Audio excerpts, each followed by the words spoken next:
That core message submitted today summarizes a book that powerfully reframes obesity as a biological disease, not a failure of willpower, and introduces new medical treatments aimed at lowering the body's natural set point. That core message is just so strong.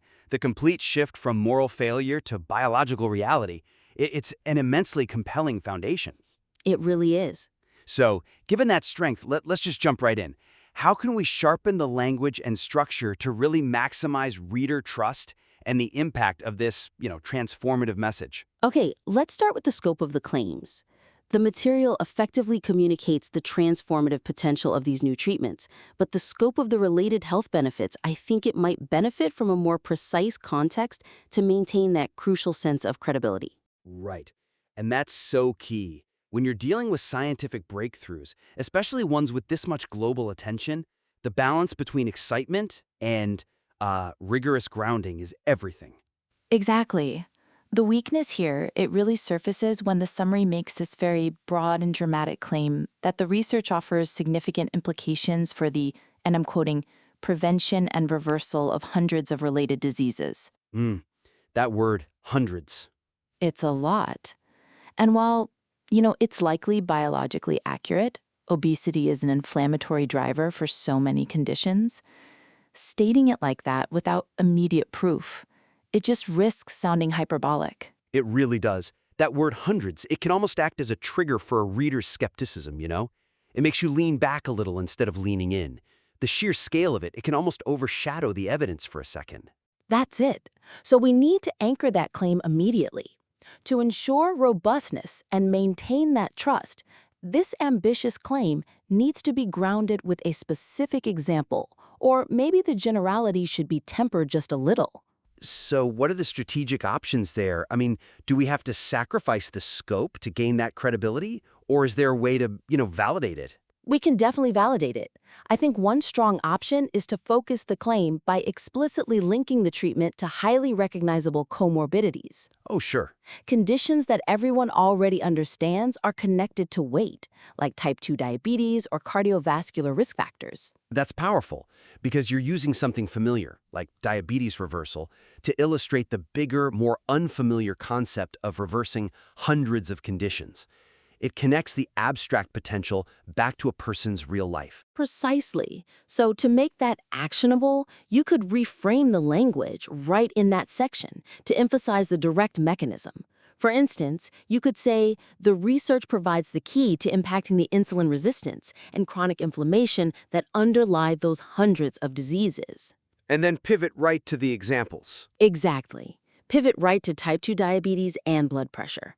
Another option, though, if the author wants to keep the drama of hundreds, is to just soften the language a tiny bit. How so? Instead of saying implications for the prevention and reversal, maybe frame it around potential, saying the research holds the potential to impact the progression of hundreds of related conditions. It's a subtle distinction, but it manages expectations while keeping the excitement. It really does. It assures the reader that the claims are anchored in science without sounding overly declarative.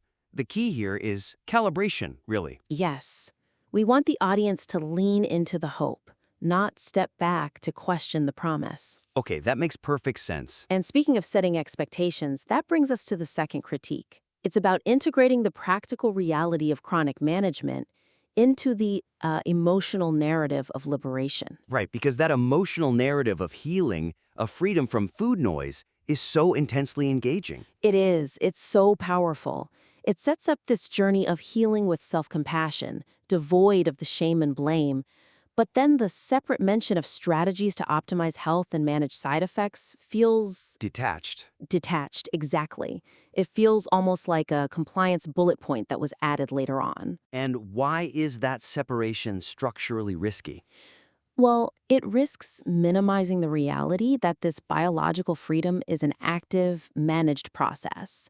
Treatment requires diligence, and by separating freedom from management, you sort of set up an unrealistic expectation for a passive, pill-based cure. A magic bullet. Right. Where the struggle just stops the second you take the medication. When readers then find out about the logistics and the management, they might feel like that initial promise of total freedom was a little overstated. I see. So we're accidentally creating this dichotomy between, effortless freedom on one hand and burdensome management on the other. That's it.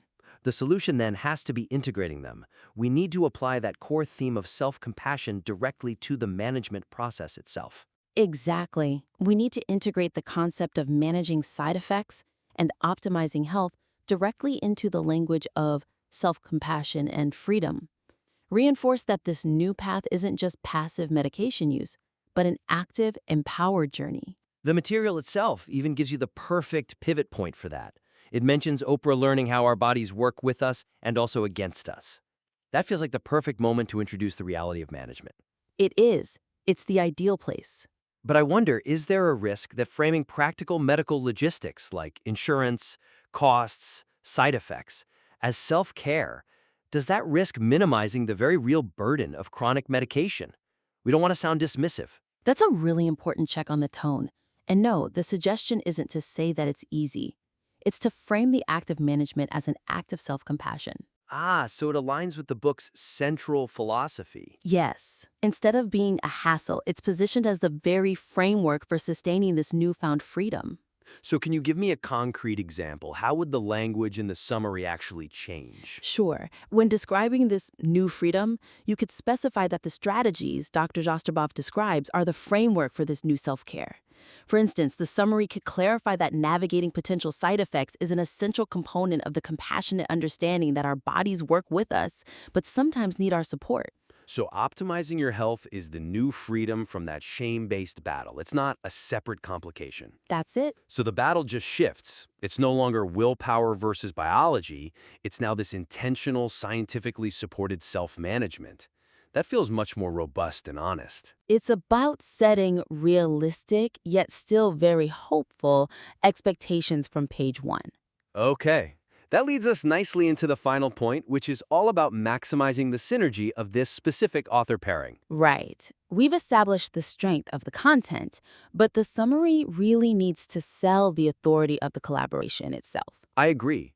The material clearly establishes the individual expertise of both Oprah and Dr. Jastreboff, but it could really strengthen the narrative of their shared collaboration to maximize the book's appeal. When you have two authors of this magnitude, a global icon who embodies the lived experience and a cutting-edge Yale physician scientist, the book's core selling point should be that only this specific union could deliver this message. Exactly.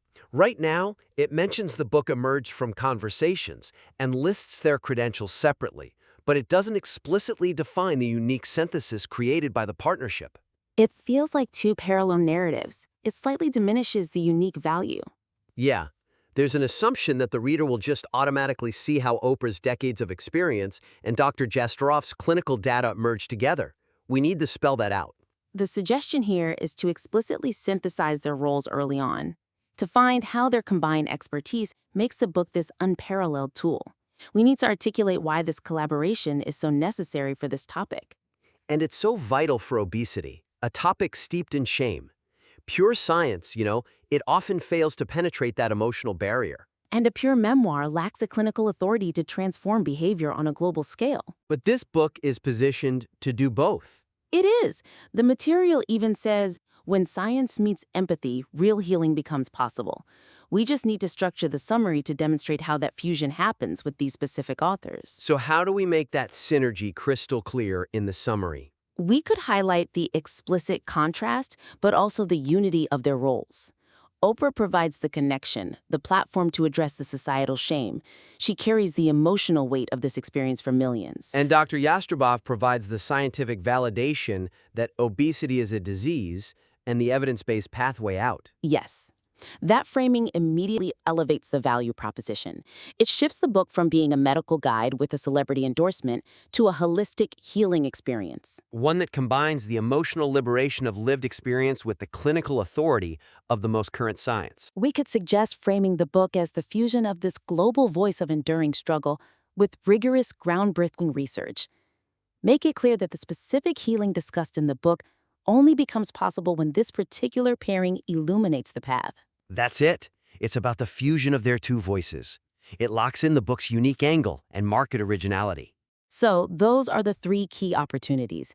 grounding the science, integrating management into the narrative, and synthesizing the author's synergy. To summarize for the listener, we focused on strengthening the overall robustness and reader trust. First, we need to ground that impressive claim about the reversal of hundreds of related diseases. Right.